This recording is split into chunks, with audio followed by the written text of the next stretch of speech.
안녕하세요. 김태훈의 현명한 투자자 방송 시작하겠습니다. 오늘은 와이더 플래닛에 대해서 다시 한번 말씀을 드리겠는데요. 얼마 전에 이 와이더 플래닛이 이 재판 전쟁이라고 해가지고 제조업자와 판매업자 간의 싸움에 이 고객의 빅데이터를 갖고 있기 때문에 몸값이 오를 거다라는 방송을 해드린 적이 있습니다. 그런데 이게 우습게도 다른 이유로 주가가 급등해버렸어요. 그 급등해버린 이유는 이 와이더 플래닛이 경영권이 연예기획사의 대표죠. 이정재 배우하고 정우성 배우, 그다음 위즈익 스튜디오 같은 이런 기업들이 같이 이제 컨소시엄을 구성해서 제3자 배정 유상증자 형태로 해서 와이더 플래닛에 190억을 증자에 참여하기로 한 겁니다. 그렇게 되면 그 최대주주가 이정재 배우로 개인 최대주주가 넘어가게 되는 거죠. 경영권을 교체하는데 동의를 해줬다고 하는 사실이 알려졌는데요. 지금 이 와이더 플래닛 같은 경우는 기본적으로 그 인공지능 AI 기술을 활용한 고객 빅데이터를 이용한 마케팅 회사입니다. 그런데 이런 회사가 갑자기 연예기획사의 대표를 하고 있는 이정재 배우가 최대주주로 올라섰으니까 이제 이 와이더 플래닛은 이 마케팅 회사에서 연예 기획사로 완전히 탈바꿈할 가능성이 큰 거죠. 그게 이제 A&D라고 해서 인수 후 개발이라고 부르는 건데요.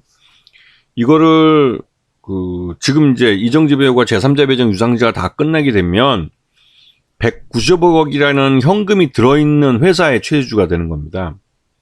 사회 유출이 한 푼도 없이 왜냐면 구주 매출 없이 증자를 통해서만 제3자 배정 유상증자를 통해서만 경영권을 가져갔기 때문에 여기에 들어간 190억은 온전히 이 와이더 플래닛 자본금으로 그 안에 담겨 있는 거죠.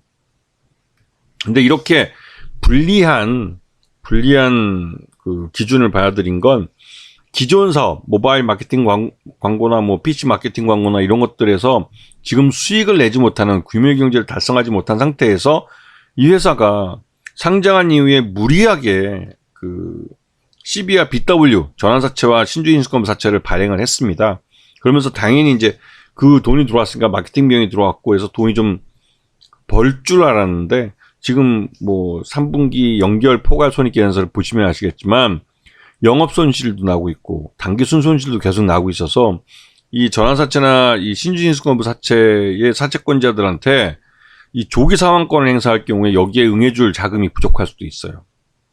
지금 현재는 회사 내에 돈이 좀 있는데 이 전환사채하고 신주금사채 다 합치면 거의 300억 정도 되기 때문에 진짜 어려운 상태죠. 그래서 구교식 대표하고 그다음에 정수동 이사인가요? 하여튼 이 공동대표이사라는데 이 두 분이 갖고 있는 30% 지분은 그대로 락업 보호회수를 하고 그 신규로 제3자 배정을 통해서 정우성 배우나 또 이정재 배우 그다음에 위즈익 스튜디오 같은 데서 돈이 190억이 들어오기로 한 거죠. 근데 이렇게 된 이유가 앞에서 잠깐 말씀드렸지만 전환사채하고 신주인수권부 사채 이게 160억, 190억을 발행해 놓은 게 있는데 이게 조기 상환권이 곧 시작됩니다. 이제 이런 전환사채와 신주인수권부 사채는 항상 계약 기간 내에 조기에 매년 1년 단위 내지는 분기 단위로 해서 조기 상환할 수 있는 권리를 붙여놔요. 그래야만 이 사채에 투자하는 투자자들도 안전판이 생기는 거니까. 근데 이게 이제 부담으로 되는 거죠. 왜냐면 회사가 전환사채나 신주인수권부 사채를 발행해서 돈을 벌고 있으면 다행인데 벌지 못할 경우에는 이게 이제 조기 상환권이 굉장히 부담이 되는 거죠. 그래서 결국은 유상증자를 요번에 190억을 하기로 했고 그중에서 운영자금은 119억을 쓰고 70억은 채무상환에 쓰겠다고 이게 조기상환권에 대해서 응해주겠다는 겁니다. 70억을 했고 그리고 지금 여기 제3자 배정 유상증자에 참여하는 거 보면 이정재 배우 1년 동안 보호회수다. 그러니까 요번에 들어온 투자자들은 다 1년 동안 보호회수합니다. 근데 이정재 배우 같은 경우는 최대주주가 되고 그다음에 정우성 배우도 들어오고 위즈익 스튜디오도 요번 딜을 전체적으로 다 중개를 이 위즈익 스튜디오가 소개를 했다고 하더라고요. 예전에 이정재 배우하고 정우성 배우가 최대주주로 있는 아티스트 컴퍼니라는 회사를 위즈익 스튜디오의 모회사인 그 게임 회사가 인수하려고 했다가 실패한 적이 있습니다. 그 이후에도 위직 스튜디오하고 좀 우호적인 관계를 계속 이어왔는데, 요번에 이정재 배우가 이 와이더 플래닛을 인수하면서 제3자 배정 유상증자를 통해서 인수하면서 최저주주 올라설 수 있게 위직 스튜디오가 중간에 다리가 되어 줬다고 하더라고요. 이렇게 되면 이정재 배우와 정우성 배우가 최대주주로 있는 아티스트 컴퍼니는 이 와이더 플래닛을 통해서 우회 상장할 수 있습니다. 즉 우리가 그 스펙 합병을 통해서 우회 상장하는 것처럼 와이더 플래닛이 그 스펙이 되는 거죠. 자, 지금 와이더 플래닛을 보시려면 상장 이후로 주가는 계속 흘러내렸습니다. 그도 그럴 게 계속 적자를 기록했기 때문에 이 회사의 기술은 좋을지 몰라도 이 기술로 돈을 벌 수 없다는 게 몇 년에 걸쳐서 검증이 된 겁니다. 거기다가 무리해서 전환사채와 신주인사채를 발행해 놓은 것 때문에 이 조기상환권을 행사할 경우에는 말 그대로 부도나는 거죠. 조기상환권에 응하지 못해서 그 부도가 발생하게 되는데, 그러한 리스크 상황을 해지하기 위해서 기존 와이더 플래닛의 최대주주는 자기 주식은 팔지 않고 신주인, 이 제3자 배정 유상증자를 통해서 회사에 돈을 집어넣어주는 조건으로 경영권을 넘긴 겁니다. 그리고 이 의미는 와이더 플래닛은 더 이상 이전에 이런 인공지능 AI 기술을 활용한 마케팅 회사가 아니라 이 새로 경영권을 인수하는 아티스트 컴퍼니의 기업 가치로 평가받을 가능성이 큰 거죠. 즉 이정재 배우와 정우성 배우가 최대주주로 있는 아티스트 컴퍼니가 와이더 플래닛을 쉘 컴퍼니 삼아서 우회 상장할 수 있다는 겁니다. 그 기대감이 주가에 반영되고 있는 거죠. 항상 M&A가 발생하면 이전 그 사업보다는 앞으로 할 사업으로 이 기업 가치를 평가합니다.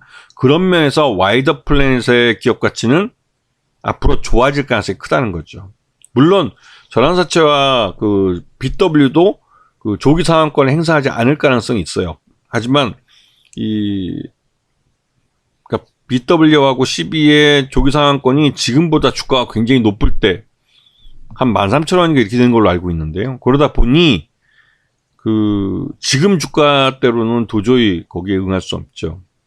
그래서 결국은 주가를 끌어올릴 가능성이 높습니다. 그런 의미에서는 이 아티스트 컴퍼니의 최근 실적이나 이런 것들을 감안해 보시고 그 부분을 와이더 플래닛과 합병했을 때 과연, 물론 합병하는 기간은 꽤 걸릴 겁니다. 왜냐하면 인수가 마무리되고 그 마무리된 상태에서 와이더 플래닛과 합병을 하려면 내년 3월달은 지나서, 즉 감사보고서 나온 이후에나 가능할 가능성이 크기 때문에, 그렇게 될 경우에는 말 그대로 아티스트 컴퍼니가 우회 상장에 성공하면 와이더 플래닛의 기업 가치는 이 아티스트 컴퍼니의 기업 가치로 평가받게 됩니다. 그리고 그러한 부분이 지금 주가에 선반영되고 있고, 또 일부는 기대감이 주가를 밀어올리기 때문에 묻지마 매수가 들어오기도 하는 거죠.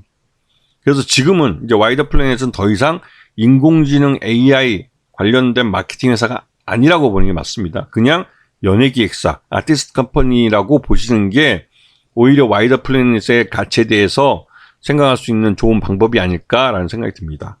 자, 오늘 방송 여기서 마치겠습니다. 감사합니다.